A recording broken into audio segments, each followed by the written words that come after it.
it's impossible for a man to learn what he thinks he already knows. By Epictetus. This is a big one if you're kind of in coaching and consulting and Totally. you walk into a room, particularly when I used to be on the road, and you walk into a room full of high achievers and they all have their arms folded, and you're not going to teach me anything. I know all of this already. Yeah, it's like on the one hand, you hired me because you think you need to learn something, and yet you're doing most of the talking. Right. Zeno, the founder of Stoicism, he would say, we have 2 ears and 1 mouth for a reason. But most of what Stoicism is about this sort of pushing back on the ego, pushing back on the preconceived notions so you can learn and you can grow. Okay. If you're a know-it-all, you're right, because you can't know anything else, right? And meanwhile, if you come to what you do from a place of humility, from openness, if you identify as a student, you're going to learn and grow. Socrates is considered wise because he knows what he doesn't know, or he knows that he doesn't know. Mm-hmm. And the Socratic method is not Socrates going around lecturing the people of Athens. The Socratic method is Socrates going around asking questions and thus learning.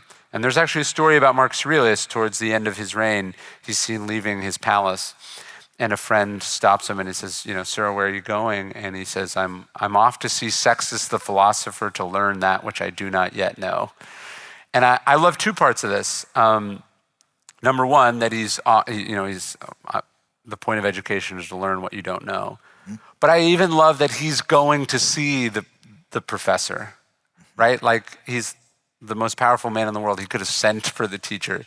He's taking up his tablets, they said, and going to school like an ordinary student. Yeah, and so the more you can identify as someone who has a lot to learn, that you haven't solved it all, that you're not better or superior to anyone else, I think is a really, really essential sort of frame of mind that you have to come to from it, that you started as a student and you intend to remain a student. And that is ironically how you become a master. Yeah.